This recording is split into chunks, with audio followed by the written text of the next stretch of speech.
have enough to knock George Masvidal out, which I was almost wrong, because he showed up phenomenal hands. Gilbert Burns did, and then also Yeah. on the ground, he almost got close for a sub, but he didn't get it. So either way, close is only good with horseshoes and hand grenades. But I'm George Masvidal lost. Gilbert Burns looked phenomenal. There was no bet there though because of the fact that Yeah. Gilbert Burns was so highly favored. So, but I did Yeah. pretty much call that to a T as well, and me and Mr. B both did that one. So Yeah. Wanted to believe Jorge would. If Jorge would have got one before he left, it would have been cool. But Jorge called it a career after. He was handled. Brain yeah. said Gilbert. Heart wanted Masvidal. But his brain. Come on now. Gilbert did what he did. Yeah, so but Gilbert But Burns that won main that event. one. That wasn't even Yeah. like that was a kind of easy one, man. I mean, Gilbert Burns is a Yeah, heavy man. favorite. I felt like Masvidal didn't show up on weight, like or didn't show up professionally with his body. Either way, the main event of the evening was between Israel Adesanya versus Alex Pereira. Holy shit, bro! I mean, I was right last time when I bet on Alex and he won. And I didn't want to jump off the train because I was on it last time, but I've been on the Izzy's train the whole time, his whole career before that. Only time I jumped off Izzy's train was for Alex, and I was correct. So I didn't want to jump train when I really Yeah. felt like Alex was a little. I thought he had it. The weight cut maybe affected him. I don't know, but I will say this: Israel Adesanya was absolutely magnificent with reading the attacks that Alex Pereira was throwing. Alex Pereira disrespected him, came in hands down, and Israel Adesanya just absolutely clobbered him with a hook. Um, just sent him to the shadow realm. Israel Adesanya defeats Alex Pereira and gets his championship belt back in the middleweight division. Pretty phenomenal though, man, huh? Izzy or Mr. B? Yeah, see, you was hyped. Nah. Yo, fantastic fight. Give credit to Alex Pereira. He did come out with a good game plan. Oh, he was He doing great. attacked the lead leg. He attacked it early, and he attacked it quite often to the point where Izzy was feeling those leg kicks, and it was like, God damn, we're still in the first round. Um, Izzy did sharpshoot though. He did sharpshoot very well, putting the jab out there, maintaining the distance, throwing the body kicks, occasional body kicks, and occasional shots here and there. Um, Alex was throwing with that power though. That second round came, he kept trying to come in there and try to pressure. And as you said, Mike, he got a little bit too aggressive. He got a little bit too big for his britches. And boy, oh boy, that man made him pay. Seen the opportunity, landed that big right hand. Boom, rocked Alex. Alex turns, he goes, oh. Oh He tried to shit! come back and counter. Boom. That man went to the shadow realm indeed. Met back with Maximilian Pegasus one time. And, That well, after after was that, wild. threw that damn hammer fist, then hit the arrow for the The arrow, celebration. the arrow. Hey, me being part Native American, that arrow shit was fucking fire, bro. I mean, it But was it was a little. It's disrespectful to the Alex, but man, that's kind of how it I works. liked it. I liked I how loved he it. flexed Wow, up on it I loved it. after. But Wow, wow, wow. what was It was more sick. brutal, he walked up to Alex's son, looked Yeah, at him, and then fucking shit. dropped. Like, Yeah, okay, yo. I was so gangster. His I said, yo. son was all crying. I was like, yo, that's how you do it. If you do it, you gotta do it that way. Pettiness, man. But big respects to both of them. We got the news now that Alex Pereira is gonna move up to 205 now. So we'll see what happens. Who's gonna be his first opponent at 205? And Yeah. yeah, yeah. Well, with that said, man, it was a weird wishy-washy back and forth night. Ended up Yeah. losing $150 that night. And it just man, it could have been so different with just a few judges' decisions. Michelle Watterson Gomez.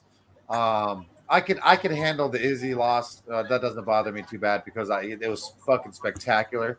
But is what it is. That's fucking see what we could do this weekend. This weekend we're blessed with the Max Holloway. The Blessed Express is back, baby. He's fighting Triple A Allen Almighty Arnold Almighty Allen. Should be an absolute phenomenal card going down in Kansas City, Missouri. Shout out to my boy Kick Your Motherfucking Bass on Twitter, professional fisherman extraordinaire out of Missouri. So can't thank him enough for always supporting. First fight of the night B is between Jocelyn Edwards takes on Lucia Puladova. And bro, man, Lucy is one goofy looking broad, bro. I don't even want to. I you know, every time I see her, she's sweet. She's a good fighter. She's got a lot of heart. So many good things to say about her, really. But goddamn, bro, when she's fucking staring at you at the weigh-ins and just like, can you do something with your hair? Can you fix your teeth a little bit? Make them a little fucking get some veneers? I mean, something, bro. But irrelevant to fighting. In this bout here, Lucia Puladova, she's the veteran OG. She's taking on Jocelyn Edwards, the newer comer. Lucia's been here for a while, though. She's 28 years old, 27 years old for the counterpart. 5'8" versus 5'8", 67.5-inch reach for Lucia and 70 inch for Jocelyn Edwards. Jocelyn Edwards she's long. She needs to use those kicks and to keep distance, so that reach should be helpful for her. But she's taking on a veteran here, a crafty one, 14-7, 28 years old, like I said. She lost most of her fights. Obviously, a lot of these women's fights go to decision, but she does have a couple KOs. She does have some subs. The last fight, she won by elbows from back mount round 2 versus Yanan Wu. Surprised the fuck out of me, man. It looked absolutely phenomenal. Then she won a unanimous decision in Octagon 32. Where the fuck? So she left the UFC for a little bit, huh? Yeah, she had left the UFC. Yeah. Okay. So either way, I mean, when wins. she was in the UFC, she lost to Justine Kish, Antonio Shevchenko, rear naked choke round 2. That's disgusting. We don't like that at all. She had an epic fight with Irene Aldana, though. Oh my god, man, B. That shit was crazy. This is the one here where the better mixed martial artist is Lucia Puladova. She's got more experience. She's got better ground game and almost equal to stand-up, I'll have to say. I'm not going to say better. I'm going to say equal to. But Jocelyn Edwards is athletic, long, pretty tough. But I feel like I feel like she has a little bit of quit in her, Edwards, that is. I feel like her gas tank is suspect after round 2. And because of that, I think this is a prime spot for Lucia Puladova to get a W here and come back, B. She has a submission weakness. She has a submission weakness. Jocelyn Edwards doesn't have a submission strength.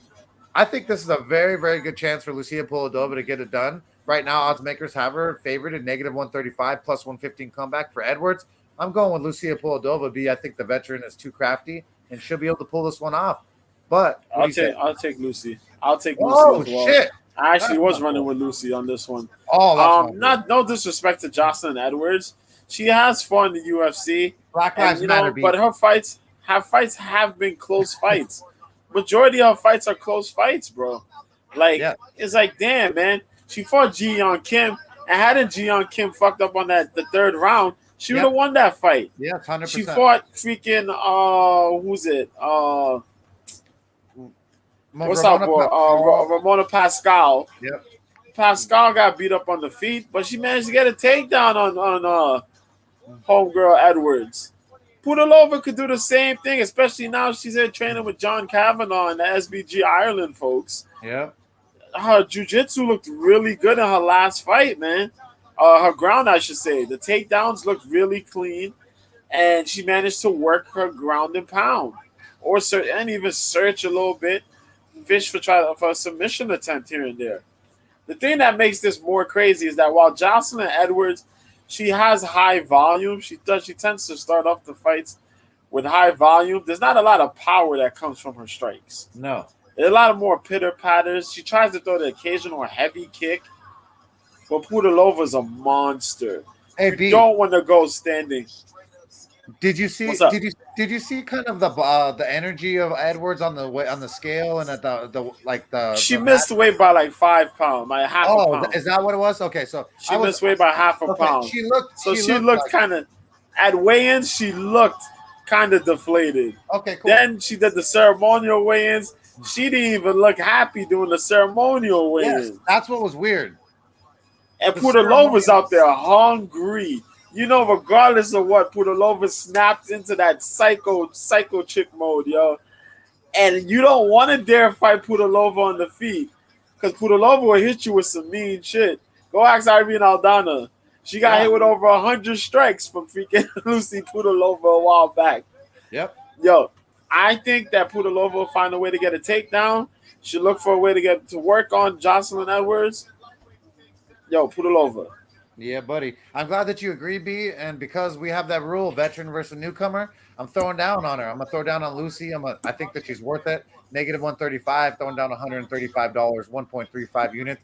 Me and Mr. B both agree. I'm the KOPE, and so that's how it's gonna be. Next fight of the night is between Gaston Bolanos takes on Aaron Phillips. B, you gotta break that one down first. Boy, oh boy. This one is crazy. One of these. So this is a bantamweight fight. Aaron Phillips is really good. Aaron Phillips is good, but Aaron Phillips hasn't fought in like ages, bro. That's true. He was supposed to be really good. Sorry, let me take Phillips that back. is 33 years old. You know what I mean? He's 33 years old, 5'9", 69-inch reach, right? Yep. Representing his head kicks MMA. But he got like 6 wins by KO, TKO, 1 by submission, and 5 by decision. He's been knocked out and subbed once each, though. Oh, two losses by decision. Now, this is the crazy shit. The last time he fought Jack Shore in July of 2020. He lost by rear naked choke. He was supposed to fight Yanez that same year. It didn't happen. Cameron Else, he was supposed to fight. It didn't happen in 2021. Chris Moutinho, he was supposed to fight. That didn't happen. Why? And he's supposed to fight Jonathan Martinez. That did not happen. Why did this all happen? 4 fights you pulled out of. Because he's a little bitch or 4. what? Phillips' illness. Yeah, Phillips is a little bitch then. Martino got hurt. Cameron Else withdrew. Actually, so 2 of them aren't his fault so far. Okay, 2. So 2 for 2. We had a Phillips injury. We had him being a pussy, being ill. The last for Jonathan Martinez, because Jonathan Martinez was gonna send him to the Shadow Realm. Right, it's weird. It's a weird fight. And then before that, he fought. You know what I mean? Ariston, was it Ariston or Ariston Franca? He won by KO TKO in round 2. Yeah. The kid can strike. He got power. He got really good skill set. I won't doubt that one bit. He's fighting a guy by the name of Gaston Bolanos. Now, for people who don't know Gaston Bolanos is making his UFC debut here. Young Gaston. Can I say young Gaston? Gaston. Yeah, Gaston's pretty young. Gaston Bolanos, for people who don't know, this was a lion fight veteran, the Dream Killer, 6'3", 30 years old, 5'7" with the 70.5-inch reach, representing Combat Sports Academy. This dude was a former lion fight contender, fighter, major ill kickboxing skills. Fights Muay Thai and traditional kickboxing. The dude was in Bellator. Fought a list of people in Bellator. Mixed results, though. Spent most of his time in Bellator, though. Most of all his MMA fights practically were in Bellator. He beat a couple guys here and there, but he lost to dudes like Solo Hatley Jr., split decision. I just don't like his losses, B. He's been finished multiple times. He's been, you know what I mean? He's got subbed. He's never got finished by knockout. Well, that's what I mean, subbed. He got 6 wins by KO. But yeah, he got submitted twice, and he lost once by decision. Yeah. So, it always comes down to the ground game. His ground game is not all that great. That's because, he's primarily kickboxing. I'm worried about the ground game because Phillips is not that bad, bro. Like, he's got a little more experience than people think. Yeah. Look, his 2 losses are versus veterans. Who did we say? It was Jack Shore, Chris Gutierrez. Yes, he fought Chris Gutierrez. Yeah, he got the leg kicks, probably. Who knows? Yeah, man. So in this fight, Gaston could probably come out here, be a crazy kicker, crazy kickboxer, do some amazingly insane shit. But when you have that type of gap and you got a lot of time to improve and get better, I don't know how you not pick fucking Aaron Phillips. Just based on experience alone, I'll say Aaron Phillips. Well, If I Aaron like Phillips keeps his defense up and be good and try to switch this up and use a ground game, Aaron Phillips. so There's an B. easier path for Aaron Phillips to win than there is Gaston Bolanos. And for that, I'm taking Aaron Phillips. I'm not going to fall into the trap. No. Definitely. You're not going to get me in the trap. So I'm with gonna this take- one, did you? I'm going to take Gaston. Do you know the odds? I'm not Gaston. I'm going to take Aaron Phillips. Do you know the odds? What are the odds? The odds are leaning towards who? Gaston? Yes. Yeah, I think they're leaning more towards Gaston. The last time I seen, I think it was 200. Yeah, negative 190 Gaston plus Okay, 160. now Plus 160 for Phillips is like, man, I'm not betting it because Phillips has not been around enough and he's also had a little wishy-washy.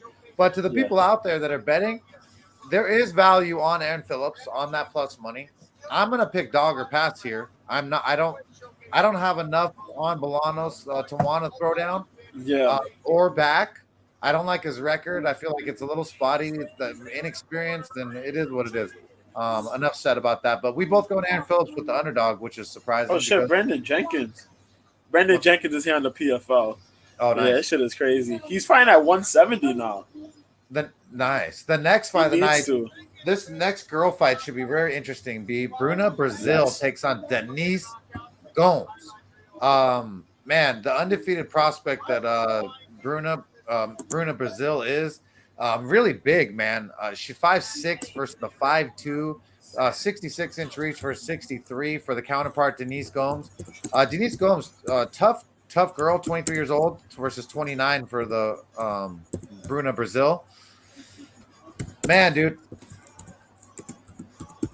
Denise Gomes is just going to have a really hard time with the size and the strength of Bruna Brazil. And that's what like Loma Lookboom kind of threw this girl around. Not that Loma's bad, but Loma's strong and she has good hips. I just don't like the experience factor for Denise Gomes. She is tough. She does have KO ability, which is very rare. She does grapple pretty well, but she's just so small, and I don't like her here, B. I think that the special one, Bruna Brazil, 8-2-1. I think she's coming here to absolutely dominate and maul. She can head kick, she can punch, she can choke you out with guillotine chokes. Man, I'm going Bruna Brazil all day, man. I'm high on her. I think that she's dope. Negative 155 favorite. I almost want to bet on her. Plus 130 comeback for Denise Gomes. What do you say, B? I did look at this. I'm gonna be honest. This one is a little sketchy. Yeah. A little bit, not a lot, just a little bit. I think we're gonna pass Denise on Gomes. Denise Gomes is a dog. Yo, Denise Gomes, we still see she is aggressive. Oh yes. You know what I mean? There is a size and height difference. There's a height and reach difference. Girls don't have KOs without having that aggressive nature. You know, those punches and bunches. Yeah. You know what I mean? She's got, you know what I mean? Gomez has 4 wins by KO and 1 loss where she got technically knocked out. You know what I mean? She's won by decision and she's lost by decision. Her first fight where she got technically knocked out. And she got to get inside to fight her fight. Against Loma, Loma was just a way better fighter inside than Gomes. But Bruna Brazil, 8-2, man. 7-fight win streak, and she could get it done on the stand-up or in the feet. She has been stopped twice, though. Only twice. Del Boni stopped her back in 2017. And yeah, her first fight against she fought Ariane Carnelosi. Well, that's a bad match. You lose to 2 people. Those are 2 big names. Those are 2 names, respectively. Del Boni's a former atomweight champion, and Carnelosi, pretty big name. You know what I mean? She's a sizable chick. Yo, the girl got reach. The girl got ability. And I seen her the way she put homegirl out back last year. Maranic Man, was it? Marek Man? Yeah. Marnik Man, my fault. She put that girl out with a nasty head kick. It was sick. Boy, and she set that shit up good. Good. Yep. I will take the newcomer, Bruna. I'll look for Bruna to win this one, man. Nice. Just based on the movement and the output. And I think Bruna could win this one just on range alone. Because she can make it nasty in close distance and use knees and fight that close range as well. I think Bruna Brazil will come out with more of the artillery. And she'll probably look to outpoint Gomes in the first 2 rounds and then just cruise on out. But we can see that. We'll see that. I'll take Bruna though. I love when we both agree. That one's going to be actually a fun fight between 2 girls that a lot of people won't know. So, you know, and you can talk shit about me. Oh, Cope, you like women's MMA? Yeah, I do. I like watching women's MMA. They're fierce. And some of them fucking don't take no shit.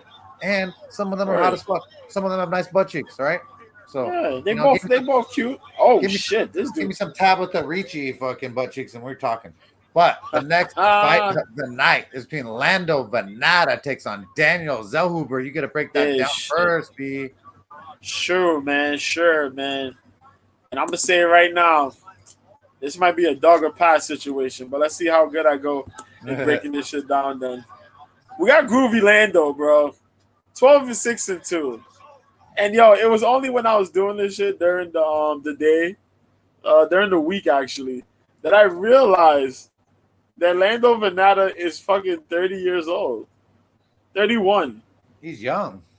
This motherfucker is younger than me. I'm like, yo, what the hell has he been doing this whole time? How old are you now? Than us. What the hell has he been doing? I'm 37, B. How old are you? I'm 36. Oh, damn. We're right next to each other. No wonder why we fucking got so much taste and fucking flair and charisma and shit. Exactly, yo. Growing up with Martin. Martin was a shit, dude. Hell yeah, though. For real. But yeah, man. Lando 31, 5'9", 71 inch. Representing Jackson's MMA coma, is it now? Yeah, a coma, because they've done this whole thing where they have the gym together, but because, you know, the situation with John. That's hilarious. What, they split it down the middle so that Greg Wink can't see him? Yeah, that's it pretty much. That's wild. So that's what they've done. That's how they've done it. So you have this dude now. Oh, shit. Hold on. What the fuck? Okay, there you go. So, yeah. So now they have the one whole gym that Greg Jackson has where he has a special set of fighters training over there in case Winklejohn, you know, because of the whole John Jones shit. Yeah, so they split them somewhat. You know, they could train together, but they also have the separate gym shit. But yeah, man. Fucking 4 wins KO TKO, 5 by submission, 3 by decision. He's never been knocked out, though. But that's bullshit. No. He has never been knocked out. That's right. He knocked out John Magdesi. That's what I'm thinking about. That's right. He lost by submission twice. We know one of those was by Tony Ferguson. Decision, 4 losses by decision. He's been switching wins and losses. Charles Jourdain, he lost to guillotine choke last fight out.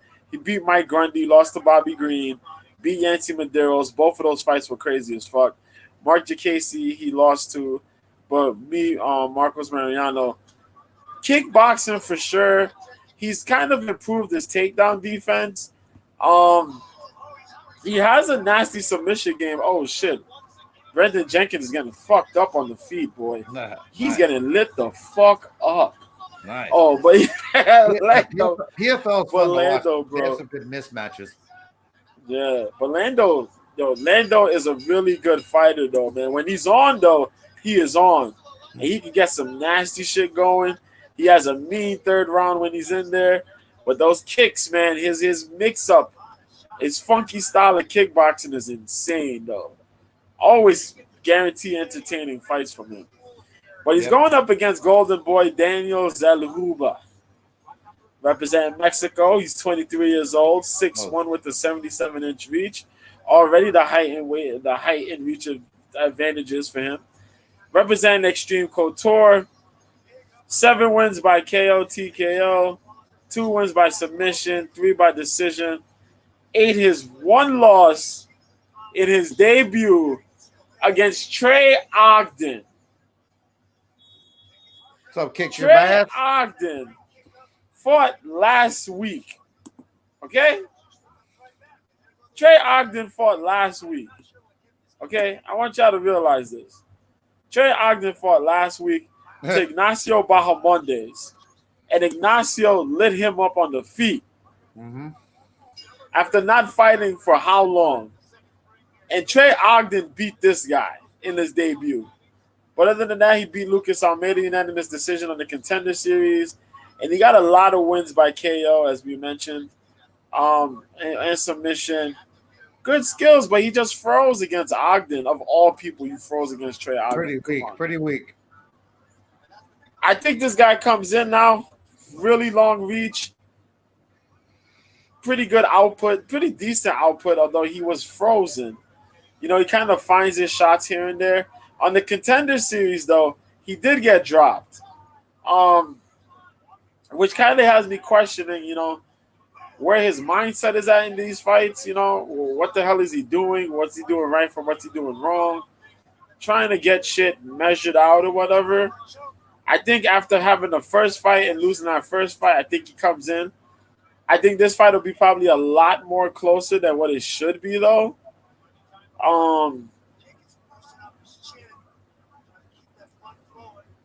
Zellhuber should win this one, but I don't know, man. It might be. He might come in here ferocious. You know, Eric Nixick is a good coach, does real good things for his fighters. I think he shakes the you know what I mean, the cobwebs off of Zellhuber, you know, the nerves, and has Zellhuber focus and find a really good fight against Venata. I don't think Zellhuber really has to worry about a takedown situation. I just think, you know, he just might have to just be out there, fight the range pretty much for the most part, and just handle him, man. But I'll take Zellhuber this time around. Wow. I'll take Zellhuber this time around. May not be an easy fight though. That's the thing. No, this ain't gonna be easy at all. This is going to be really, really tough. Man, as much as I like the kid Zellhuber, you lost to Trey Ogden, and that bothers me a lot. Yeah, that's the thing that got me shaky about it. Okay, then your win before that was Lucas Almeida. It was a decision. Well, Lucas Almeida would get his ass kicked from fucking Lando Venata. I'll tell you that. Now, Martin Gonzalez was his win before that. That guy's 0-0. They threw a guy who was 0-0 at him. That's the type of bums he was fighting. Like, I don't know, man. This is a prime spot for a veteran OG with a lot of experience to fucking just lay the pipe down on the young kid and fucking whoop that fucking young buck. I'm going dog or pass. I'm going Orlando Venata. I think that it's worth the bet, even almost. I'm not betting it right myself, but if someone wanted to bet it, it is worth the bet. I just think the odds makers have it wrong. I think this kid Daniel Zellhuber could just get absolutely schooled for the majority of the fight. 2 out of 3 rounds, Orlando Venata could win it, pull out a decision. So yeah, dog or pass, going Orlando Venata. Next fight of the night is between Piera Rodriguez takes on Jillian Robertson. This should be a fun one between these two. We got Piera Rodriguez. She is 30 years old versus the 27 counterpart of Jillian Robertson. 5'5" versus 5'3". Jillian Robertson's 2 inches taller. 63-inch reach for 63-inch reach. Let's see. Piera Rodriguez fights out of Venezuela, I believe. No, right? Yep. Born in Venezuela. Yes. Born in Venezuela. Shout out to the Venezuelans. My boy Herb, Mentalist 420. Shout out to you. One of the listeners is from Venezuela and his family. She last took on Sam Hughes, and she won a unanimous decision. Well, the Sam Hughes decision looks a lot better after Sam Hughes won last week, right, B? Yeah, yes, it does. She beat Kay Hansen. Don't really care about that. Man, this is a weird one. Jillian Robertson is really good jiu-jitsu. A veteran, has a lot of experience now. Oh, man. I just don't know what Jillian Robertson's going to come always. That's the problem, man.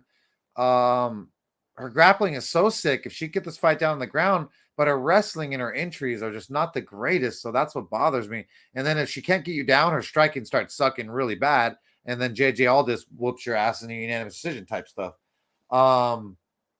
She did beat Thug Rose in a fucking grappling match, which that's impressive. Agapova, the striker, she ended up was able to take her down. Just Jillian Robertson's just so spotty for me, man. I'm gonna go Jillian Robertson. My initial instinct said her. I feel like she has more experience, the veteran versus the newcomer, and I have that rule B, and that's all there is to it. I'm going with Jillian Robertson. No bet. What do you say, B? Ooh. Oh, kicking bass. What's happening? PFL 3 is going on right now on ESPN. ESPN Plus. Go check that out. The card's been pretty fire. Way better than the last two ones. The first one was absolute trash. This last week's one was okay, but this one, a lot of finishes. This fight here, man, Jillian's taking her first fight since her early years, bro, at 115. She looked good too. Body looked good. Yeah. She looked tight. Butt looked right. She looked slimmed down. She looked really good, but it's a tough return to 115, dog. You going up against La Pantera, Piera Rodriguez, man. God damn. Now, Jillian Robertson does have a strong jiu-jitsu game in and out of the cage. That girl continues to work her jiu-jitsu game. She's always competing in some jiu-jitsu tournament of some sort. Her striking. Always competing. Constantly competing. Well, you got Rodriguez here. Rodriguez has been tough as nails. And, a while back when she made her debut here, I told y'all about her, you know what I mean? And Mike believed, and she has done great for us on the show here. That's right. You know what I mean? She comes out there a little iffy that first round. Y'all be looking and be like, but the second and third round, she kicks it up. She muscles up, man. She's defending takedowns. She's getting takedowns. She stays active. She got heavy shots, man. She's heavy-handed, but she's improving her technical skills. She throws the good leg kick. She has nasty punches on the stand-up, but she mixes it down. She mixes it well with that bully style of fighting that she brings. She handled Kay Hansen like no problem. And Sam Hughes, as Mike just pointed out, she made that one look pretty easy. And then it's crazy because now look how Sam Hughes is doing out here. Right. She hasn't been finished. She hasn't gotten a submission. She's either punching you to bits or she's getting a decision. Jillian Robertson's tough. That's a tough chick. But I think I'm taking Piera Rodriguez on this one. Oh, my boy. No disrespect to you, Jillian. Jillian be having a good wave here and there, man. But I think Jillian should have just stayed at 125, man. So Jillian's gonna have a hard time getting this girl down. You're thinking, huh? I'm thinking if she gets it down, she probably get it down the first round. Rest of the fight, no. Yeah. If she ends up not getting the takedown in the first round, then Jillian Robertson's gonna have problems. Oh my God, these two are beating the complete shit out of each other. Nice. That's my problem with that's what my point was with Jillian Robertson was that like her wrestling isn't that good. Like she isn't like a straight wrestler with a single leg, double leg. She doesn't shoot entries very like that well. And when she gets denied, she gets deflated, and her striking is not good. Yeah. So she brings a jiu-jitsu level takedown. It's not wrestling level. But it's ain't jiu-jitsu. You get punched in your face, and then things change.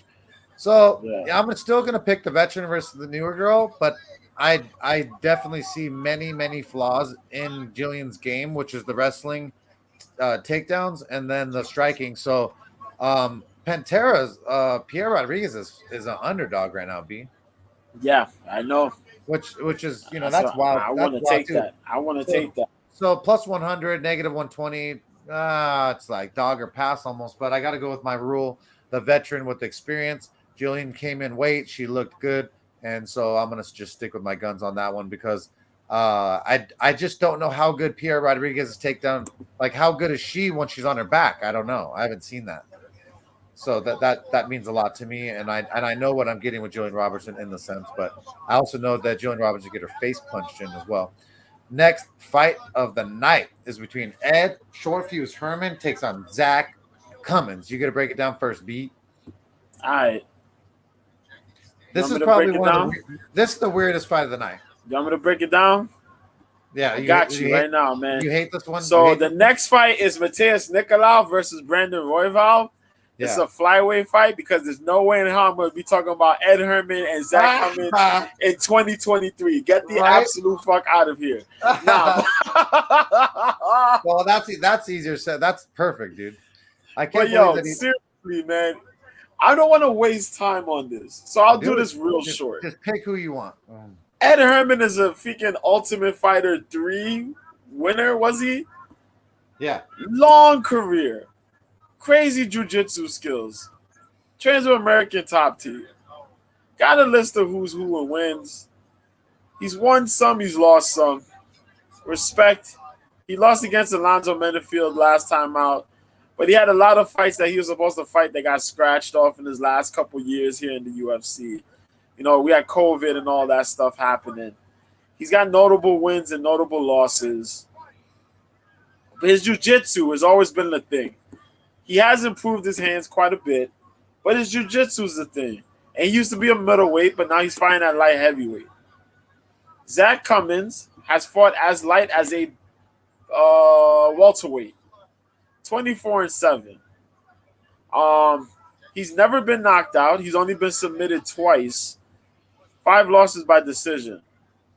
He got 12 wins by submission, though. 5 wins by KO, TKO, and 7 by decision.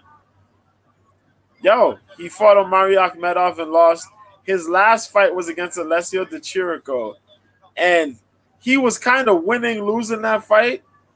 And he dropped Alessio Di Chirico. He would have probably got a KO against Alessio Di Chirico by a head kick.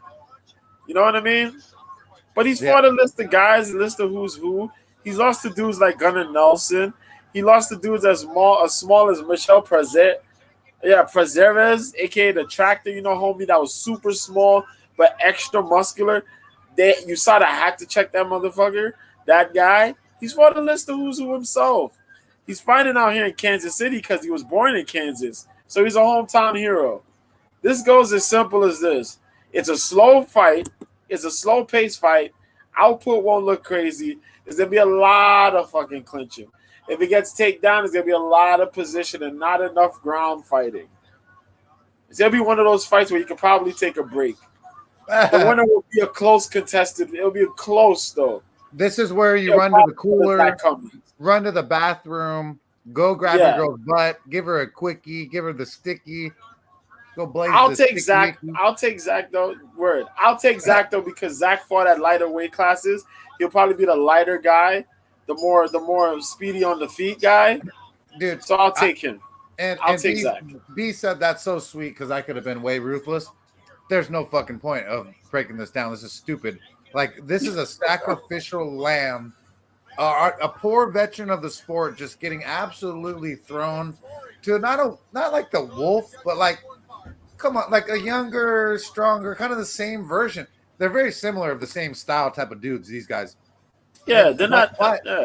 But Cummins has better wrestling, and I could already see Ed frustrated against the cage, grabbing the fucking fence. Can you see it? Can you see him? Can. Fucking white. He's done it before. His white, flushed, pale pink skin, all flushed against the cage, frustrated, grabbing it. I you know what?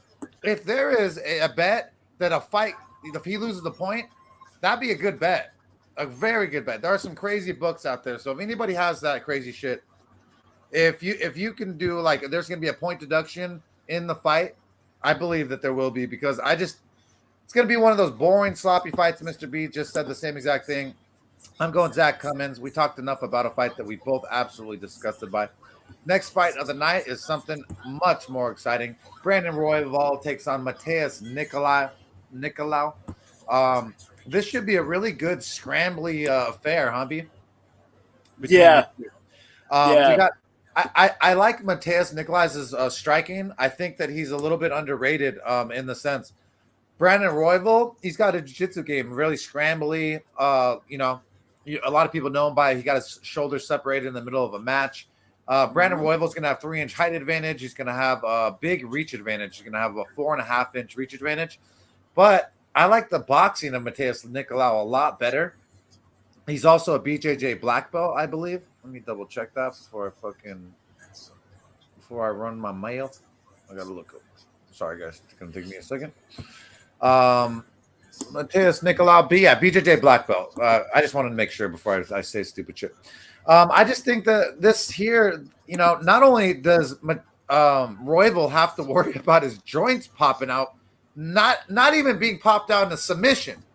Those bitches popped out when he threw punches, versus a black belt, versus a guy that throws straight punches and combos.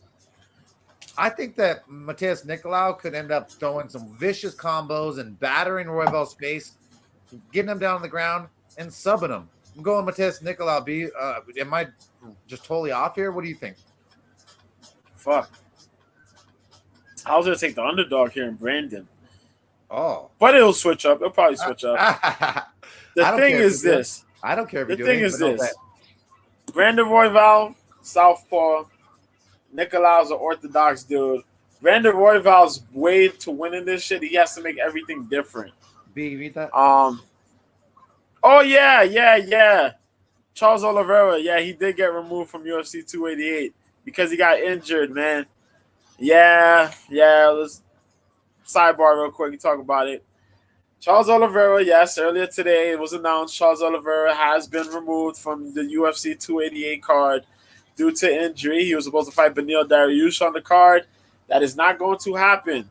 Now everybody is campaigning for Beneil Dariush to be next up to fight Islam Makhachev. Will that happen? We don't know, but we'll see. I didn't know that went off, B, but that's sad, man. That was going to be a good one. Yeah, fucking disappointing. Hurt my soul. And yeah, you just reminded me about that because I watched the weigh-ins and keep on being remembered that Henry Cejudo's coming back to fight fucking Aljamain Sterling. Oh, shit. But yeah, it is tragic, man. But Charles, man. But yeah, let me talk about this one real quick. So Nicolau, right? Nicolau's been on this little streak since coming back to the UFC. He's been doing his damn thing. Nicolau was one of the Nova União guys. He's a guy who I kind of liked early on. He left and he came back. Motherfucker got footwork for days, though. He's never been subbed. He only been technically knocked out twice. Quick hands. That power has come together, though. Oh, shit, has that power come together. Fast motherfucker. Fast feet. Fast submission skills. This is just going to be all high pace between him and Brandon Royval. I was taking Brandon Royval because Brandon Royval is going to come out here and I think he's going to pace. He's going to look to try to outpace Nicolau. The problem is, can he do that shit? He'll be there with the Factory X cats. Montoya. Was it Montoya, right? Montoya and them. His jiu-jitsu is very sneaky level jiu-jitsu. Hard to see if you're going to submit Nicolau, though. And it's ironic, though. They both smoked Matt Schnell in their last fights, which is funny as fuck, man. But, dude, what's not funny? The one time that Matt Schnell's bitch ass wins is when I bet against, when I bet against them. Right? I swear to God, I fucking never would bet on that dude ever. And I bet against him, and he fucking won once. It fucking killed me. Oh, what's up, Jason? Oh, Jay, I got Jason here. Okay, live. What's up, What's Jay? good, Jay? Yeah, we're on the show. We're doing the we're on Coach Corner right now, bro. Yes, sir. But yeah, man. Royval gotta outpace this man. He's gotta outpace Nicolau. That's the whole thing, though. Can you outpace Nicolau? And Nicolau's striking is gonna be a lot fucking stronger than Royval's. He's got power. I feel that. Power in those hands. Yeah, that's power. It's a crazy level of power he possesses. Whether it's the kicks or the punches, man. And you train with guys like Aldo, fucking Marlon Sandro, fucking what's our dude, man? Old googly eyes, man. What the fuck is his name? He was the former bantamweight champion at one point. TJ Dillashaw beat him twice. What's his name again? I forget that. Look at me forgetting a motherfucker's name. It was Barrow or Henan Barrow. There you go. Henan Barrow. There we go. And a couple other guys out there. I could see it in my mind. I was like, what the fuck? His name was Barrow. Yeah, Barrow. But same yeah, shit. man. You know, Pinero, his girlfriend won last week against Michelle Waterson. I think he'll probably come out here and carry the wave too. And he probably get a win. He probably get a win in nasty fashion. But I'll take Mateus Nicolau.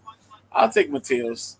Also, you did mention that good thing about Brandon Royval's arms and his shit popping out. And I don't want a nasty scramble happening in Royval shit that happens again. One scramble, one armbar, bro. Like it's not the like or just like if say Nick Lau gets him in a double leg and he's scrambling, swimming, like going backwards, and he's just trying to get up, get to his back against the octagon. He's going to have to use his shoulders and just kind of swim backwards like a breaststroke. That shit's fucking difficult. It really fucks with you. You're going to have a BJJ black belt on top of you. So, like, the best part of Royval's game, I feel like, is outmatched. Right now, odds makers have Nicolau at a -210, plus 170 comeback for Brandon Royval. So they kind of seen exactly what I'm talking about. I'm going with Nicolau all motherfucking day. And I'm glad Mr. B agrees. The next fight of the night. Is you get a breakdown first. Should be a good one. Bill Algeo takes on TJ Brown. Okay, so we got a featherweight fight here. First thing I want to point out between these two, this is going to be a battle of jiu-jitsu versus wrestling. 100%. TJ Brown's wrestling versus Bill Algeo's jiu-jitsu. That's the one thing I'm going to point out here, and that's going to be a big factor in this shit. So we got Senor Perfecto Bill Algeo, who's 16-7, 33 years old, 6 foot tall with the 73-inch reach, representing Algeo MMA and kickboxing. We've seen this man do great things out of Pennsylvania. This man has never been knocked out. He's been submitted twice, though. Has 5 losses by decision, but has won by KO 4 times, 6 times by submission, and 6 by decision. This man will outwork the hell out of you. With his jiu-jitsu and the fact that he could defend not all the takedowns, but he has pretty decent level takedown defense. He's not like over the moon. He has been taken down by some people, you know what I mean? Andre Fili, he lost by a split decision. Takedowns came in. That's what I was talking about. He fought Herbert Burns. He beat Herbert Burns. Herbert Burns only the 1-round fighter. Dude, Herbert Burns was the biggest pussy that ever fucking got in the octagon, dude. That was shit. Oh, my God. Joe Anderson Brito, he got a win against. And that was a tough fight. He had to defend a lot of takedowns from Brito. Brito did get the takedowns on him, but then he started defending takedowns and working Brito. Did really good. He lost to Ramos. Ramos got takedowns. Takedowns became a big factor in that fight. He beat Spike Carlisle, but Spike Carlisle got takedowns on him as well. Lamas. We don't even got to talk about Ricardo Lamas on this side. We know Lamas is a big-time wrestler, dude, and he fought that shit to a T. So takedowns are the problem. But if Algeo's aware of them shits, he will use his size to defend those very well, and he will put insane ground pressure on you. He's going up against TJ Brown. Downtown TJ Brown. The wrestler. Student of the dude of James Krause. You know what happened to James Krause. Where the fuck? Hey, why don't we have any news on if James Krause is in jail? If James Krause split Santos's butt cheeks, or what was her name? Laura Santos. Yeah, that's her name, right? Sanko. Laura Senko. Laura Senko. Did he split the butt cheeks? I want to know what jail he's in. I want to know more about this betting shit. And we get nothing, B. Nothing. Yeah, the jail case is something crazy. That's some crazy shit. You know, it hasn't gone. into like a full out type trial thing. All I know is that he's been banned by a lot of shit. There's a lot more in depth on that. I gotta look that over and see. But there's a lot because there's a lot of gambling branches and shit like that, All I and know committees and shit. is So it's kind of a big thing. it's gone so poorly that poor Jeff Molina is having to pimp his ass on OnlyFans now. It's wild. It's wild. What the fuck, man? Hey, it's the truth. Hey, that's what's happening. I mean, you don't if you're selling your literally your content of you OnlyFans, right? You're selling yourself, like you're selling your body. That's usually what you're doing, bro. Like I don't have an OnlyFans. I could probably have one if I want to do. I could just pretend I was gay and do all kinds of weird stuff on there and dress in probably some weird shit and to get more likes than I do here, which is disgusting. That's how weird the world is. I can fucking paint makeup on my face and put it all this weird shit. I probably get a bunch of likes and there'll be people like pretending they like me down in the comments. But it's just weird, bro. But I don't even know how I got on this tangent. Back to but yo, TJ Brown, man. 5'9", 73.5 inch. Now representing West Side Fight Team since he's not in Glory MMA Fitness. 4 wins by KO/TKO. He lost 3 by KO/TKO. 10 wins by submission, 3 losses by submission. And then he shares a 3-3 with wins and losses by decision. Last fight, he fought Eric Silva in 1 arm triangle choke round 3. Eric Silva. Shillian Nerdenbeck. He lost to. Nerdenbeck out-wrestled him. That's We bet awkward. against him on that one. Awkward. Charles Rosa. Everybody beats Charles Rosa. What's new? Kai Kamaka III. He had a really good fight. That split decision. He lost to Danny Chavez and Jordan Griffin before that. But yeah, man, TJ got good boxing. He got good, decent footwork. He got wrestling, but his fight IQ sometimes is here and there. Now he's become more wrestler orientated. Not as much strike orientated, but more wrestling orientated. Where he gets these good takedowns now. Will he stick to the takedowns? That's the big question. How Algio's gonna handle him? We'll see that. I'm gonna take Algio. Yeah, that's my dude. Because the fight will not be an easy fight. Algio does not like to make fights easy for anybody. I will take Algio. I want him to use his reach. I want him to use his range. I want him to use his jiu-jitsu strongly. He's crafty. Get crafty AF. I want to see him use that shit.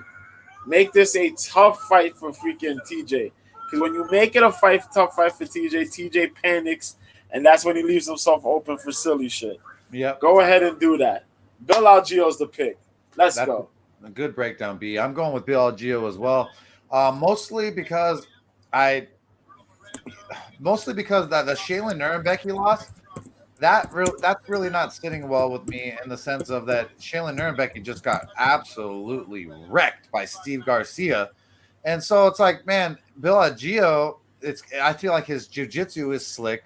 I feel like because he's so crafty and he's long, he should be able to get off his striking. Be very frustrating for a guy like fucking TJ Brown. And Right. so I've got to go with Bill Algio too. The odds makers right now have Bill Algio at a negative 200 plus 165 comeback for TJ Brown. Me and Mr. B both agree. Who said what up? That's Jason. Oh, That's there's Jason. Jason. Yeah. What's up, Razai? What up, Vlad? What's up? Ja West up in this beach. How you doing, my brother? Hope you and your family are good over there. Always appreciate you stopping by. But yeah, with that said, we're both going with Bill Algio versus TJ Brown. The odds, Yes. I wish the odds were a little bit closer, B. The negative, that's a little. I'd rather have a pick 'em or like negative 145 Bill Algio, negative 200. I can't bet it like confidently, but I do like Bill Algio here. I think that he's the better MMA mixed martial artist, and we shall see. The next fight of the night is between Clay the Carpenter Guida, still in the motherfucking house, fighting Rafa Garcia. And man, do they just like throwing some of our favorite fighters to fucking savages, man? I mean, I feel like that Rafa Garcia is like a tough one, man. Good gas tank. Yeah. But Clay Guida's gas tank is really good. That's what he's known for. I don't think he's going to have the gas tank ain't going to help him much here with Rafa Garcia. They both like to stand and bang. Clay Guida's done this for too long. He's got a lot of damage. He's 41 years old, fight the 28-year-old fucking Mexican out of Baja, California. Fucking shout out. You know, it's wild, man. I feel like in the pocket, Rafa Garcia can eat more. I feel like now, right now, not back in the day, right? I just feel like now, Clay Guida's been through so much. Like, what's Clay gonna do? I guess Clay could implement a wrestling game and fucking smother Rafa Garcia and pray that he gets him down. Could happen. I just don't think so, man. He didn't show up very good shape. He doesn't look like himself. Even cut his locks off, right, B? He cut his hair a little bit. He got short hair. It was just short. Just didn't feel like himself, man. And obviously, Rafa Garcia is a heavier favorite, so this is no shit. Sherlock, negative 270, plus 220 comeback for the Carpenter Guida.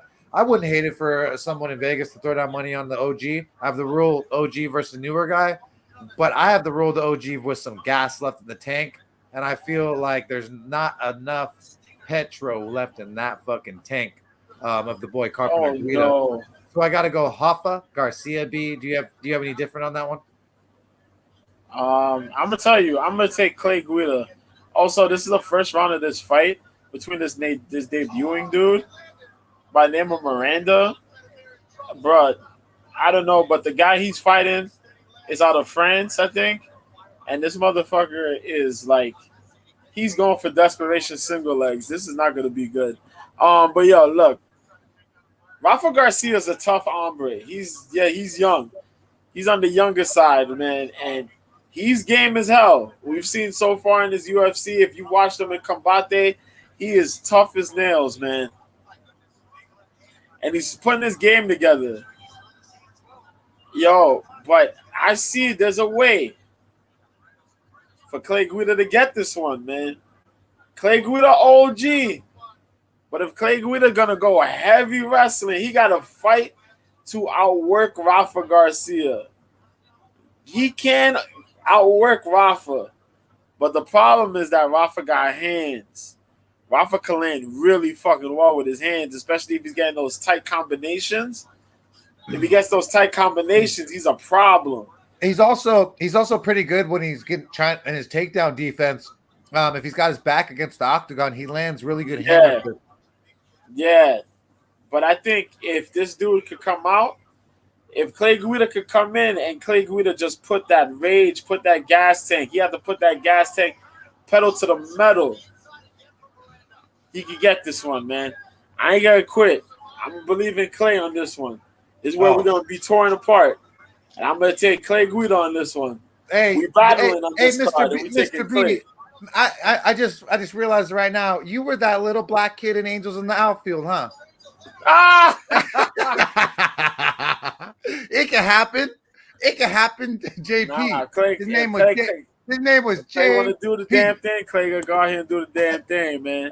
I'll be trying to play my dude. I just fucking with you. I know. I think there is a chance, B, and that's why you don't see me, throwing anything on Rafa Garcia. I think it's a very, very risky bet for someone to discount the fact that the OG Clay, the Carpenter Guida, could implement some kind of wrestling game, maybe get this into a grindy W. No way he finishes, B, but maybe decision could happen, Hey, it could happen. That's what I say. Angels now feel it could happen. The next fight of the night is between Chris Gutierrez takes on Pedro Munoz, man.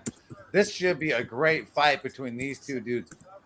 Why are these pop-ups, bro? Killing me. We got Pedro Munoz, who's 5'6", versus the 5'9" of Chris Gutierrez. 67-inch reach for Chris Gutierrez for 65 for Pedro Munoz. You got the BJJ black belt of Pedro Munoz, all the experience in the world. But last 5 fights, he's lost 3 of them. And so things haven't been going that well. Last 5 fights for Chris Gutierrez, he's won 4 or 5, 1-1 to a draw. El Guapo, he called himself Chris Gutierrez, 19-3-2, 31 years old, fights out of Texas, or born in Texas, sorry. Fights in Inglewood, Colorado at Elevation. He last took on Frankie Edgar, the Nightmare, won by knees round 1. Batagirl Dana, spinning back fists and elbows. A few of these we won some bets on. He's just an absolute monster. His leg kicks are fucking crazy, vicious. I would never want to be kicked one time by this fucking dude. Good takedown defense. I haven't seen him really on his back jiu-jitsu wise enough to say like if he can handle the BJ black belt Pedro Munoz. But Pedro's small, man. Small, a little bit old. I think that Chris Gutierrez got a good enough takedown defense to possibly lay the hammer down on Pedro Munoz. And I'm normally a veteran versus a newer guy, but this is not. I just don't know if there's enough gas left in this veteran, B. But, I mean, maybe you have something on it. I'd like to point out some names for a minute. Dude. John Dodson. Oh, God. Aljamain Sterling. Oh, my God. Frankie Edgar. I take it back. Jose Aldo. I take it back. Dominic Cruz. Oh, gross. These 5 men have outpaced lost. the absolute shit out of Pedro Munoz. What the hell's going to make you think something's going to magically happen that Pedro Munoz gets the advantage over Chris Gutierrez, ladies and gentlemen? No clue. I'm taking Chris Gutierrez on this one. Chris Gutierrez is going to be fast as hell on his feet. He is very light on his feet. He throws things very, very, very technical, very somewhat conventional and unconventional. That man is a tactician, though. He's beating people with leg kicks. He's knocked people out. He's gone through the trenches to win by decision. I have to go Chris Gutierrez. Pedro Munoz has lost a step or a couple of steps in his footwork and his speed, man. I don't know what the hell's going on. This is a dude who magically had knocked out he knocked out Cody Garbrandt, and it was like, yo, he's going to be the guy to come, man. He's going to be out there. He's going to get these wins. He's going to be next in line for the title, and it's not happening. He's 36 years old, and it's not happening. You know what I mean? You know, he lost to Dotson. He beat Brett Johns. Johns is now in, Bellator? He beat Brian Caraway. Caraway retired. Cody Garbrandt came back and got a win. You know, other than that, he beat Jimmy Rivera by decision. But those guys, you know, were losing a step somewhat, except for Cody, because Cody's like 20-something years old. And Johns is kind of one-dimensional somewhat. But, yo, all these other guys, even an old Dominic Cruz outpaced this man on the feet, man. Gross. That's what I was laughing at. You know what I mean? That shit is crazy. You a guy who was ranked high in the division, and you got outpaced by Cruz. And your way to win was there through leg kicks, cuz. What? Yeah. Hey, those leg kicks are going to be fucking slamming his own leg to this week, boy. Gutierrez is going to look to tear him apart, work a jab, pick him apart with the combinations, constantly work leg kicks. Avoid the takedowns from Pedro, because that may be one of Pedro's best ways to put the jiu-jitsu to work finally. But I hate Pedro Munoz's IQ. Bro, there's a lot of things that's going on weird with Pedro Munoz. So we taking Chris Gutierrez. I think Gutierrez continues to ride the wave. He beat Frankie Edgar last time out. Retired my dude. Here in New York. It was sad, but, you know, Chris Gutierrez is out here, and I think he gets another win tomorrow, man. Yeah, and we cashed a bet on that one versus Edgar as well. So with this I'm gonna throw down a rare parlay. I liked Mateus Nicolau, but I didn't like the number at -200, and I don't like the negative. I mean, I like the -200 with this one, but I like the odds on the parlay for both of them. So I'm gonna throw down $100 on Chris Gutierrez and Nicolau on a parlay. The two of them, it's +125 once you get them. So $100 makes +125. I like both of them. I like the risk. So we're going to be doing that. And now we get a little bit of we get that bout and some fun on the weekend. Yeah, that's good. Yeah, right. Right, B. So with that said, did you break that down first, B, or me? I can't remember. You broke that down. Okay. You get the next one, though. This should be a good one. Ion Kulaba comes back to take on Tanner Boser. Ladies and gentlemen, Tanner Boser is making his debut at light heavyweight, And man, oh man, did he look good on the scale, bro? Great, B. He looked great. Great. Ooh, I thought I love was it. smoking. I know I smoke weed, but I thought I was smoking a lot of weed when I looked at this. When I saw him down at weight class. Yeah, I said, yo, when they talk about he was gonna make the drop to 205, I said, yes, please. Yes, please do it. Because the parlay is Mateus Nicolau at -200 and Chris Gutierrez -200 combined. The two of them equals +125. That gets you great odds on two fighters who are -200. Yep. You $100 can make money off of that. Yes. Yeah, $100 makes $125. You get some fun on the day. I think it cashes. Yeah, man. But yo, we got Tanner Boser. Tanner Boser was making a splash at heavyweight. Got some hiccups.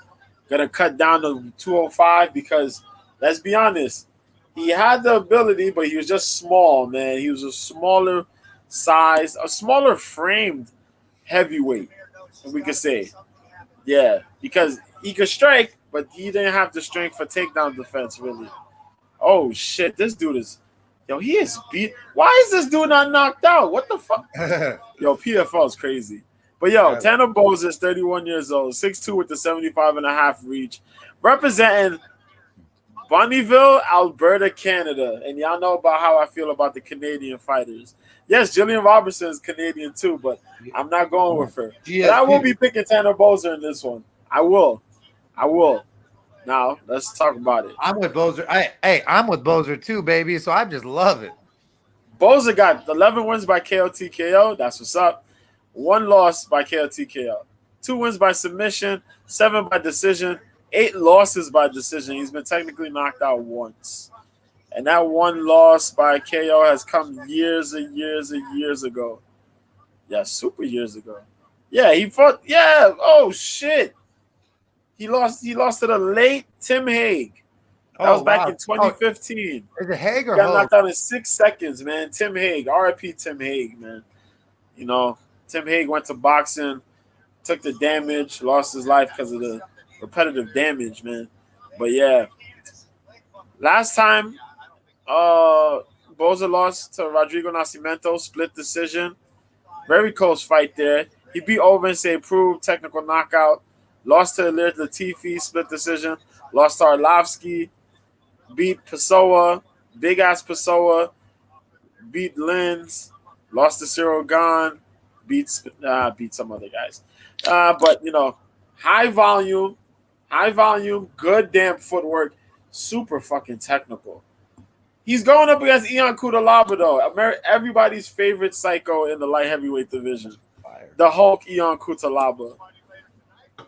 Ion Cutelaba is 29 years old, 6'1" with the 75-inch reach, representing Moldova.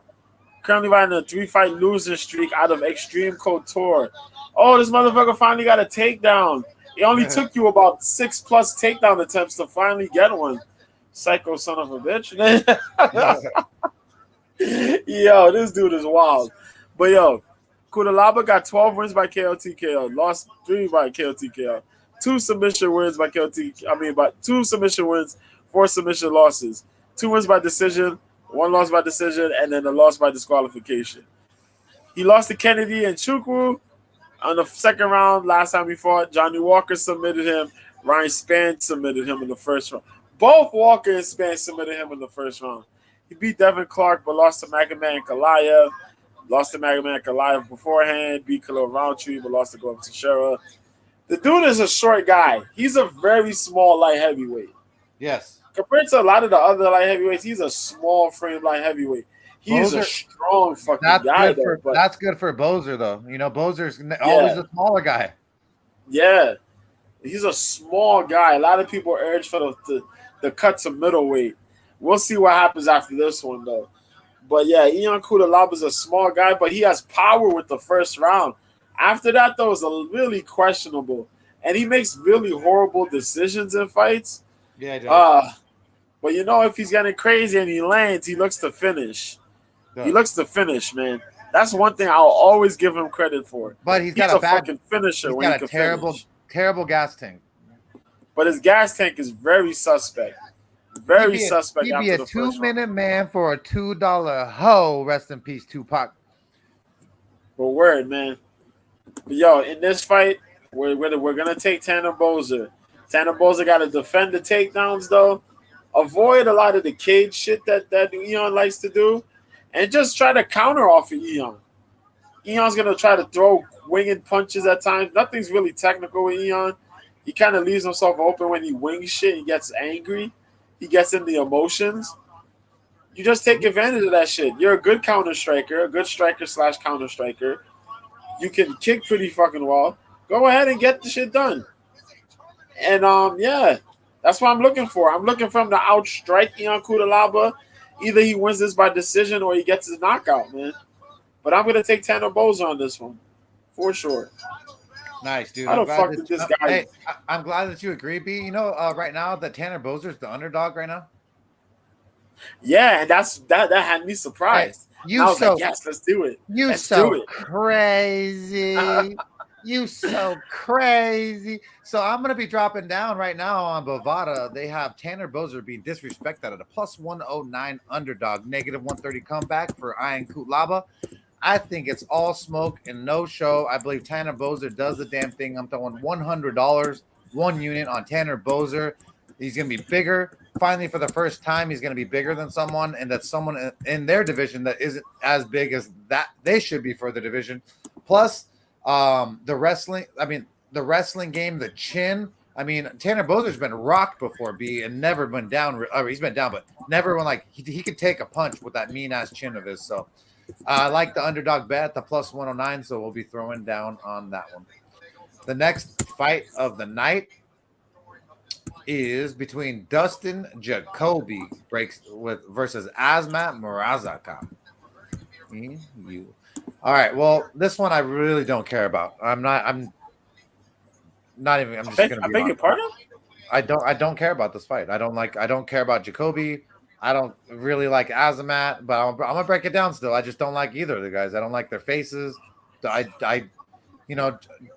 don't know. Either way, I know you love Jacoby, right? Yeah. How dare you? I know. I figured you liked Jacoby.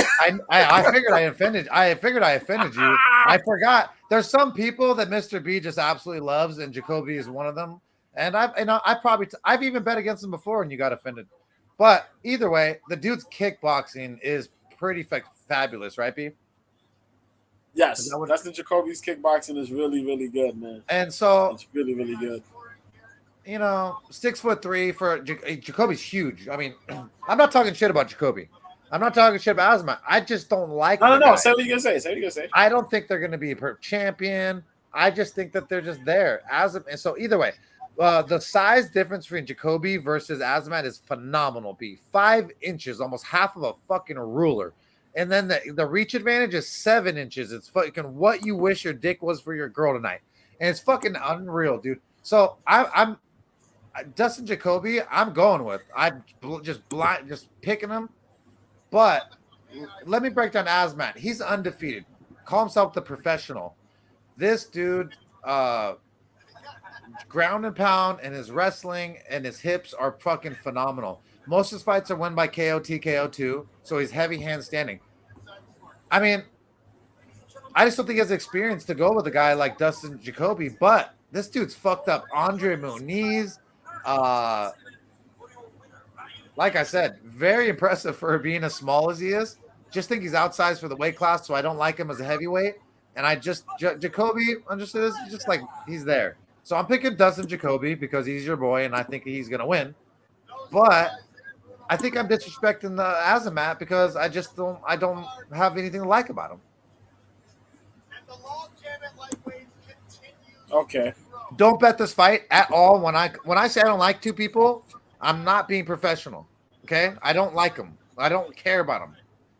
If it's like Dominic Cruz, I don't like him. I'm gonna try my best. All right. I know. I'm in complete disbelief right now. I just don't like him. I'm gonna tell you this. I'm racist. I'm racist against the white folks. Yo, listen here, man. Dustin Jacoby, Azamat Murzakanov. This is gonna be a good fight. Yeah, listen to me. Murzakanov is the shorter guy than Dustin Jacoby. Dustin Jacoby does come in when he comes in the fight. He has high output. He goes strong for the first 2 rounds. Whatever happens in the third round is a complete and utter toss-up.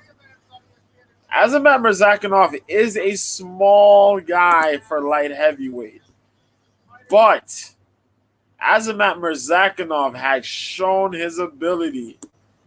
If you haven't gotten a chance to watch some of his fights, I recommend you do that. This guy comes in, he can wrestle. He has crazy striking ability. Man got 9 wins by knockout or technical knockout. Okay? 9. I just wish he was 1 bigger. win by submission. If he was 2 by decision. if he was as big as Jacoby, I might like him. He's just small. He's 5'10". I'm 5'10". I'm 5'10", and I'm fucking not fighting in heavyweights.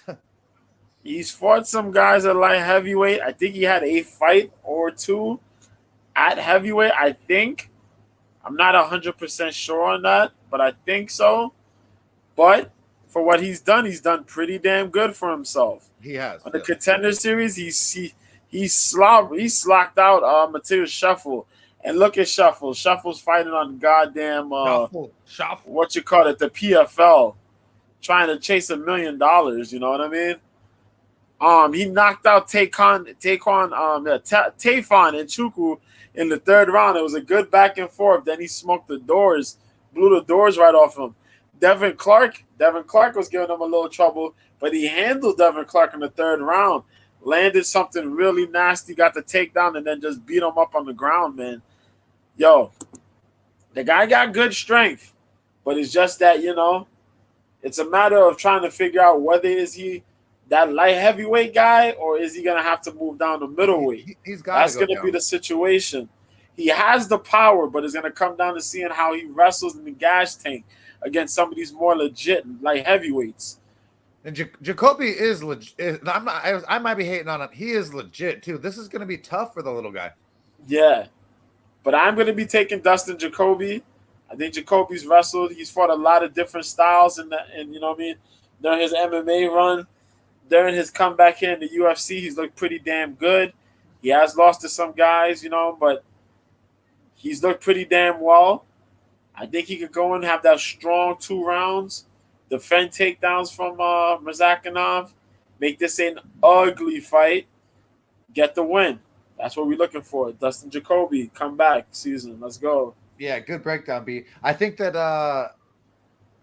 Dustin Jacoby by decision would be a great bet. If you were gonna do something on this bout, I think that one of the best. I think the Azamat is tough enough to last.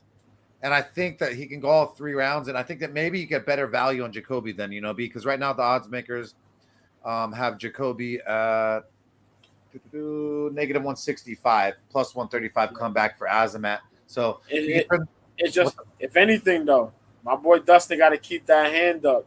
Oh, yeah. Keep that right hand up. Murzakinov's a southpaw. You got to keep that right hand up, Jacoby. Please do that. And the thing is, he's so short. He's going to be so much. The dude's so much shorter that Jacoby, he's got a lot going for him in the sense of he's going to have to reach and lunge almost for that chin. Almost, you know what I mean, B? It can happen, but it I don't know. So we're both going with Dustin Jacoby there, and Mr. B was the professional breakdown on that one because I told you, here. Next fight of the night. I care about these next 2 though, so. Fired up. Mr. B gets to break it down first on the co-main event of the evening. Edson Barboza comes on to take Billy Quarantillo. Break it down, B. Lord, oh Lord. This is the most frightening fight. The most frightening co-main event. This is for epic. Either fucking guy, man. This shit is the real shit right here, bro. Yo. This shit Edson Barboza. This shit right here. This shit's called death. Yo, how death could this be? I'm going to explain it to you. You remember when Edson Barboza fought Dan Hooker? Oh, yeah. We could get an absolute reenactment of that shit tomorrow. I'm hoping so. Bro, ladies and gentlemen, Edson Barboza jumps into another fight. This will be his 34th fight. His best fight career to date to win lately. Junior Edson Jr. Barbosa, 37 years old, 5'11" with a 75-inch reach, representing Nova Friburgo, Long time. Rio de Janeiro, Brazil, an America top team, and the Armory. 12 wins by KO TKO, only been technically knocked out 4 times, submitted twice, but got 2 wins by submission, 8 wins by decision to 5 losses by decision. Boy, ups and downs in his career. Last fight, he was supposed to fight Ilya Topuria, but Topuria had to. Was it Topuria that pulled out or he pulled out? One of the two. But last 2 losses, Bryce Mitchell, unanimous decision. Giga Chikadze broke him down, man. Bryce Mitchell. Damn, he broke him down bad. Mitchell. He beat Shane Burgos, knocked out Shane Burgos, fought Marquand Americani, beat Marquand Americani, lost to Ige, lost to Felder. That was his last fight at lightweight. Lost to Gaethje. Hooker, he beat up, the whole thing there. Long-standing Muay Thai striker, nasty skills, nasty kicks. Takedown defense is pretty good, except when he's fighting someone of the elite fighters. He's going up against Billy Quarantillo, though, a.k.a. Billy Q MMA. Follow that guy on Twitter, yo. He's a good follow, man. Hey, Billy, 34 years old. That's what Wesley Snipes called the dude on White Man Can't Jump, right? Didn't he call him Billy Q? If I remember, I think he did. He did, right? He's like Billy Q. Yeah. Like he'd that's such a good movie, bro. Such a good movie. If you have never seen White Man Can't Jump, you guys gotta go see this shit. It's yeah, you gotta go see that for real. Yeah. But yeah, man, 34 years old. You can hear Jimmy, but you're not listening. We're 5'10", 70-inch reach, bro. This man's only been finished 1 time. 8 wins by KO TKO, 5 wins by submission, only not technically knocked out 1 time. 4 wins by decision, 3 losses by decision. And if we could pull out the last time he ever got knocked, it was Michael Quinones. Knocked him out on the regionals, Absolute Fighting Championships back in 2016. Other than that, he has not lost by a knockout or a submission. Wow. Alexander Hernandez. We bet Billy Q against that. That happened. Hernandez had a good first round, got dogged out the second round. Clay Guida, he grappled against, lost. Well, Shane Burgos, he fought. Unanimous decision. Crazy fight it was. Gabriel Benitez, he fought and won. Gavin Tucker, he lost to, but he beat Kyle Nelson. Spike Carlisle, Jacob Kilburn, Camwella Kirk. He fought a lot of motherfuckers, bro. Yeah, and he won. He's been busy. Was in a hot streak. Billy Q could wrestle, but Billy Q could grapple. Holy shit, can Billy Q grapple? And if he comes out of the first round, prepare yourself for the worst feeling of a fight you'll probably ever go through.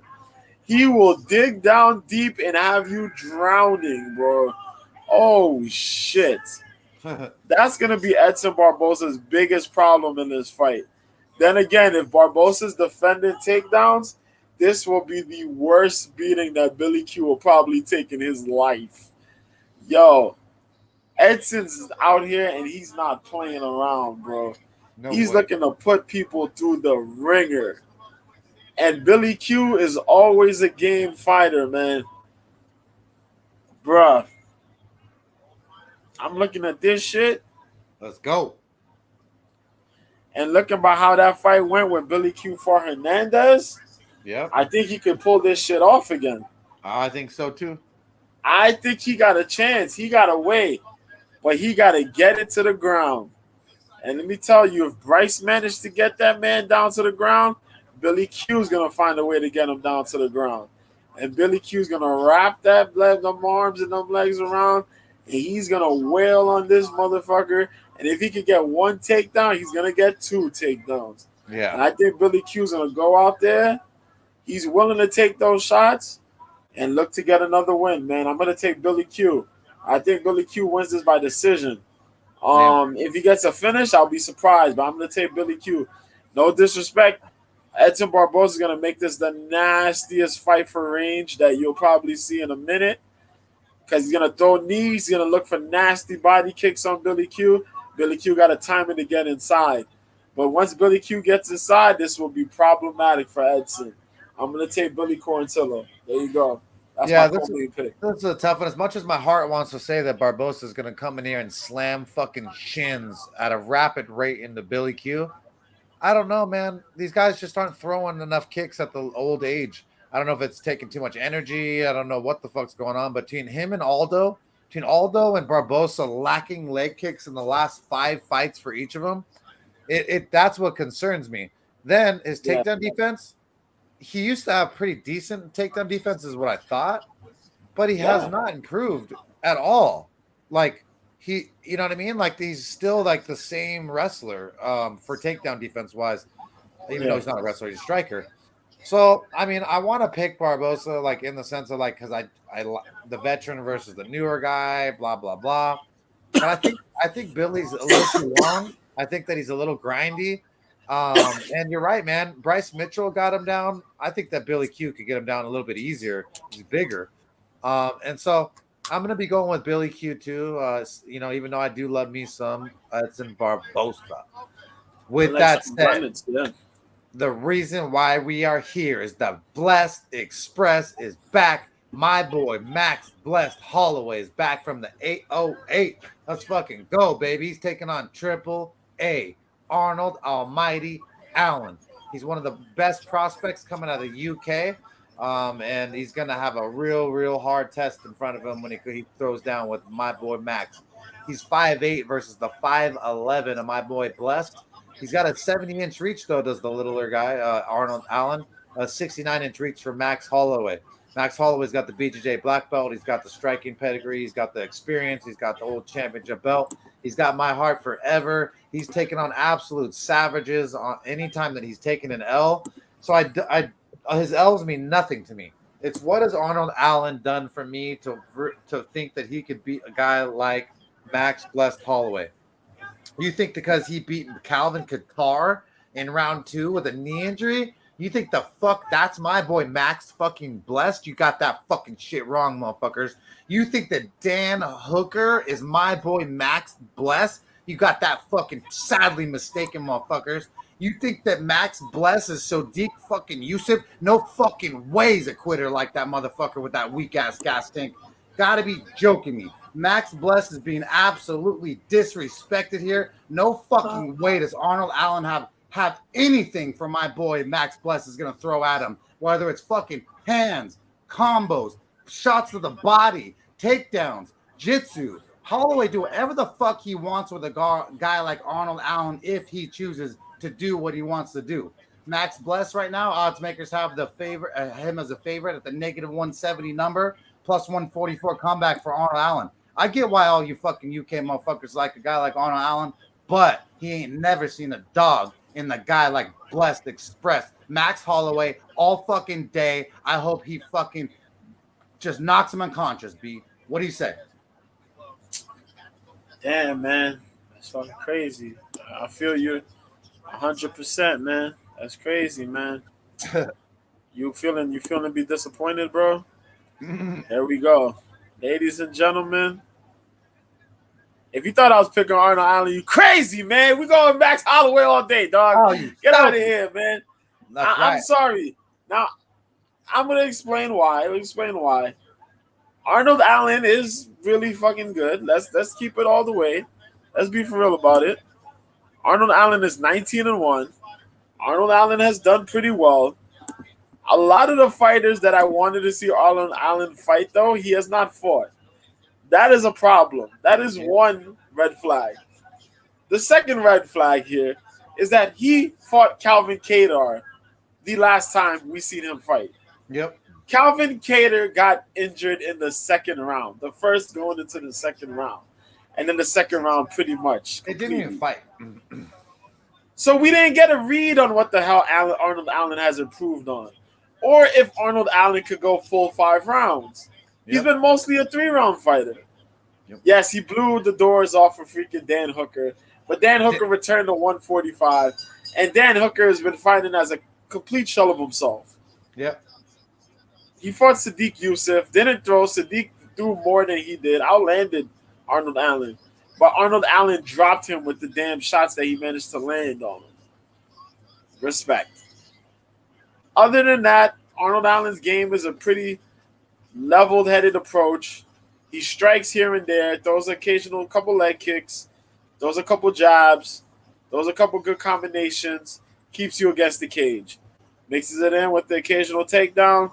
That's a straightforward game. It's kind of like Leon Edwards minus a lot less striking. That's what it is. Pretty much, it's Leon Edwards minus a lot of striking. A lot less strikes. Fucking Max Holloway.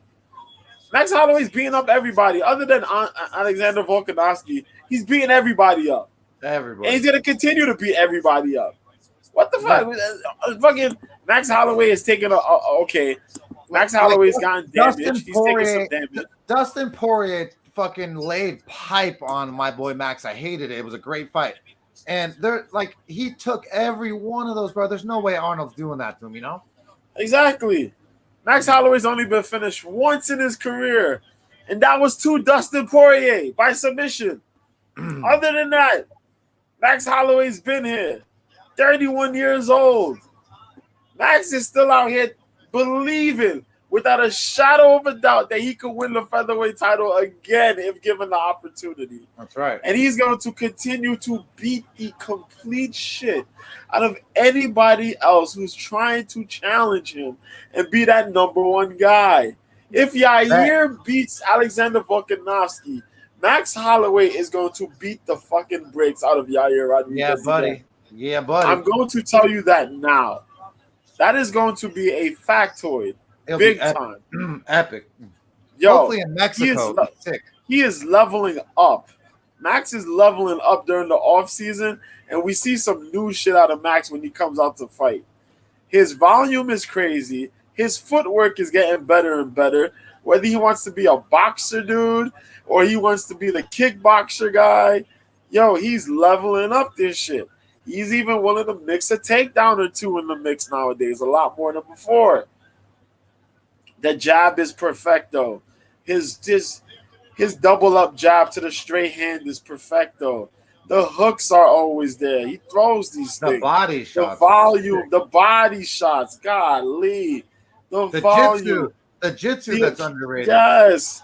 The occasional head kicks that he's throwing in the mix, boy. Come on, man. These are not like one or two pop shots. These are combos constantly. Arnold Allen has not seen these looks yet. And I know Arnold Allen is a tough boy. He's a big guy. He got a big frame. He got muscle on him. He got real good build on him. But you throwing with that low output, man, I don't think that's going to help you in this situation against Max, bro. We got to take Max Holloway, man. Let's go. Max gets this one again, bro. Dude, come on, son. The 808 baby blessed express. So that's this weekend bets for Cope's Corner. I really, really appreciate you, Mr. B, being here, shooting the shit with me. Every single one of you guys in the chat, Jaw West, Razai, Kick Your Bass, my boy Derek Wilkinson, I saw in there, Danny Conte, Back in Black, probably creeping in the back. We love you, girl. I appreciate every single one of you guys that make the show what it is. Mr. B, you want to shoot out where you'll be this weekend in case people want to watch your stream for the fights? Sure, man. Yo, I got a Twitter. It's called New Year's Same B at Mr. B 1986. I got the OK Live. Download that app, OK Live. My name, of course, Mr. B. Got a picture of Laura Sanko. I'm on there right now watching PFL. We'll be there tomorrow for the UFC. There's a boxing match. I'll be there too. Whenever there's fights, I'm there. Also, I got to put this little quick announcement, man. Starting either Tuesday or Wednesday, I'm going to be doing my own little thing here on YouTube and Twitch. It'll just be running down the events during the week. I'll just be running them down and fight announcements. Nice. Yeah, just so we could just do that. And then give y'all guys a little hint preview of what the show's going to bring on Friday. Cope's Corner here all the time. You know what I mean? That's what we're going to do here pretty much. So it'll be a little review, a little upcoming fight announcements, some other stuff in part of this Cope's Corner, of course. Nice. But yeah, man, that's what we're going to be doing. And I'll anytime you want, I'll jump in there and talk about some fight news, and you can control all that because I'll gladly talk about topics, especially Mr. Yeah. B, super organized, like a sponge of knowledge, and that's why I love him here on Cope's Corner. But with that said, man, I hope each and every you guys have a great weekend with your families. Please love your friends, love your family, check in on them, make sure that they're safe in the time of need. Absolutely. A lot of people are sad. But man, have a great weekend. Make sure you make some good bets on the UFC and be back here next week for Cope's Corner. Till next time, let's fucking roll, baby. Peace.